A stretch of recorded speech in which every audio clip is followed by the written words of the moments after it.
இயேசு கிறிஸ்துவின் இனிதான நாமத்தில் இன்றைய ஆவிக்குரிய சிந்தனைக்கு உங்களை அன்புடன் வரவேற்கின்றோம். இப்போதும் ஒரு பாடலுக்கு பின்பு உங்கள் சிந்தையை தெளிவிக்கும் ஆவிக்குரிய செய்தியை கேட்கலாம். அப்பாயி பாத்திரமே நீக்கும் நின் சித்தமானா, அப்பாயி பாத்திரமே நீக்கும் நின் சித்தமானா,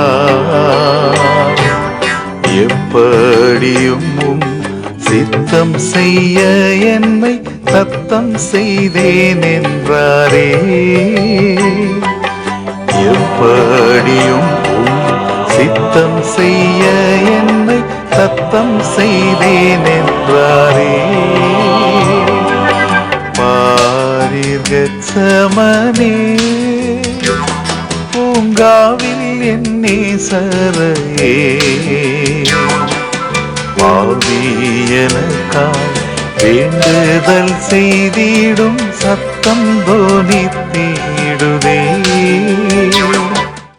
ஆண்டவர் இரட்சகருமாக இயேசுவின் இனிதான நாமத்தினால் உங்களை வாழ்த்துகிறேன். நம்முடைய ஆவிக்குரிய சிந்தனைக்காக லூக்கா எழுதின சுவிசேஷம் 22 அதிகாரம் 43 வசனத்தை நான் வாசிக்கிறேன்.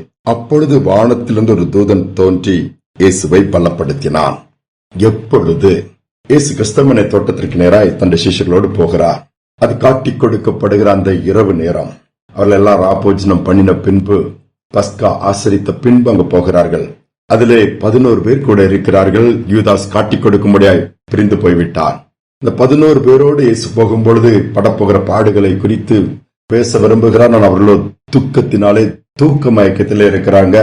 ஜெபிக்கிறதுக்கு கூட 1 மணி நேரமா ஜெபிக்க வாங்க பான்பது யாரும் அதற்கு ஒத்து போகவில்லை. இயேசு கொஞ்சம் கல்லறியும் தூரத்தில் முன்பாக போய் முகங்குப்புற விழுந்து பிதாவை நோக்கி வேண்டுகிறார். அவருடைய விண்ணப்பம் எப்படி?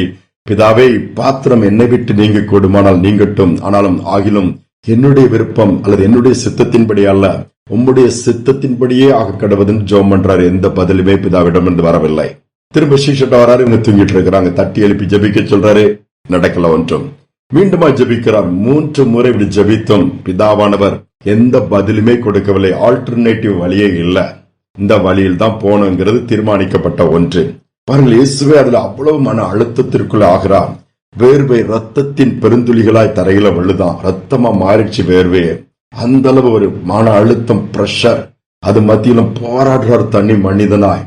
எப்படி இந்த பாடுகளை சகிக்க போகிறனோ, எப்படி இந்த பாதையை கடக்க போகிறனோ, எப்படி இந்த வழிகள் எல்லாம் தாங்க போகிறனோ, பல காரியங்கள் இருக்கலாம். பிசாசானவன் செய்ய போகிற கொடூரமான காரியங்கள் எல்லாவற்றையும் இயேசு அறிந்திருப்பார். அவருக்கு மறைவானது ஒன்றுமே இல்லையே.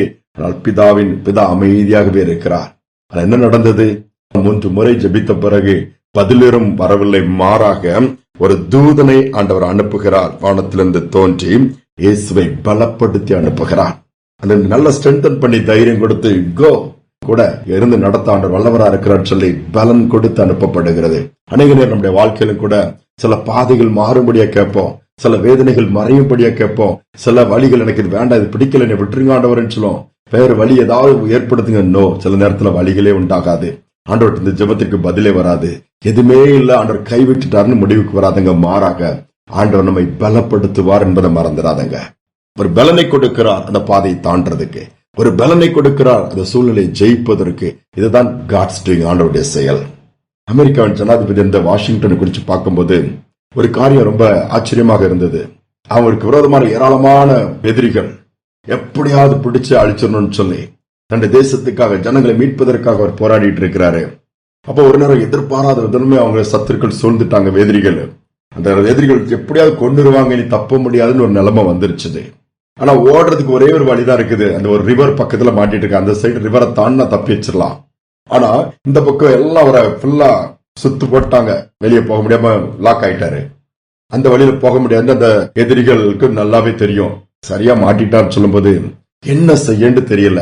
ஜெபம் பண்ற, ஆண்டவரே, நான் எதிரிகளின் கையில விழுந்து மடிறதை காட்டிலும் இந்த ஆற்றை கடந்து நான் அந்த பக்கம் போக விரும்புறேன். ஆனா இது மைனஸ்ல இருக்குது. அந்த மாதிரி சில்னஸ், ஐஸ், பனிக்கட்டியா இருக்கிற இதுக்குள்ள நான் கடந்து போனேன்னா என் சரீரம் அப்படியே ரத்த ஓட்டலாம் நின்னுரும். அதுலயும் சாகக்கூடிய நேரம் தான் வரும். ஆனாலும் பரவாயில்ல, நான் அதை செய்யறேன், என்னைய பலப்படுத்துங்க. ஜெபம் பண்றாரு, எந்த பதிலும் வரல, என்னை பலப்படுத்துங்கன்னு சொல்லி இறங்கிட்டாரு. வேகமா நீந்தி இது பண்ணி போய் அக்கறைக்கு போய் தப்பி போயிட்டாரு. இவரை பிடிக்கும். அனுப்பப்பட்ட அந்த எல்லா போர் வீரர்கள் அவங்க எல்லாம் உள்ள இறங்கி பார்த்தாங்க, முடியல, ரிவர்ஸ்ல வந்துட்டாங்க. அற்புதமா அந்த பாதையை தாண்ட அவருக்கு பலன் கிடைச்சது. அவரே ஆச்சரியப்படுறாரு, எப்படியா இருதயம் அந்த குளிர்ல ரன் ஆச்சுது, எப்படி என் பிளட் கிளாட் ஆகாம இருந்துச்சு, எப்படி நான் அவனுக்கு உயிரோடு இருக்கிறேனா? ஆண்டவர் தான் என்னை பலப்படுத்தி இருக்கிறார், பாதுகாத்திருக்கிறான்னு சொல்லுகிறார். ஒரு நாள் அதே மனிதனை ஆளுகை செய்யும்படியாக ஏற்படுத்தினார். இன்னைக்கு பலனற்று போயிருக்கிறீங்களா? சோர்ந்து போயிருக்கிறீங்களா?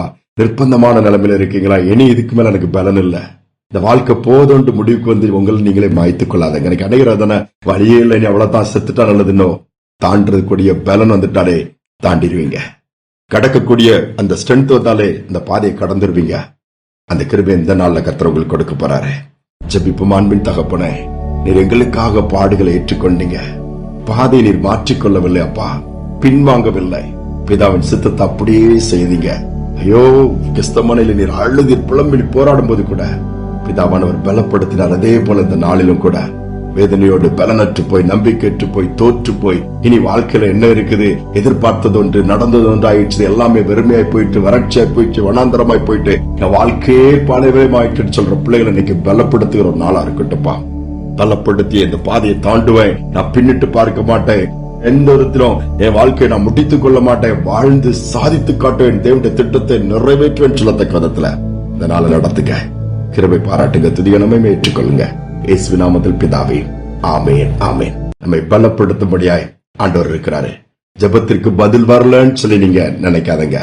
மாறாக உன்னதத்திற்கு ஒரு உன்னத பலம் உங்களை தேடி வரும். ஏன் தெரியுமா? தேவன் அந்த பாதையை தான் நியமித்து வச்சிருக்கிறார். இந்த வழியில தான் நீங்க போகணும் இருக்குது. மாற்ற முற்படாதங்க. அந்த பாதையில போகும்பொழுது முடிவு ஜெயமாக இருக்கும். இந்த சிந்தனையோடு நாளை தொடருவோம். மீண்டுமாய் நாளை தினம் சந்திப்போம். என் பார்வை சிந்தையெல்லாம் நீர் காட்டும் பாதையில் தான். என் பார்வை சிந்தையெல்லாம் நீர் காட்டும் பாதையில் தான். என் சொல்லும் செயலும் எல்லாம் சித்தம் செய்வதில் தான். என் சொல்லும் செயலும் எல்லாம் சித்தம் செய்வதில் தான். மகிமை மாட்சிமை மாவேந்தன் உமக்கே. மகிமை மாட்சிமை மாவேந்தன் உமக்கே.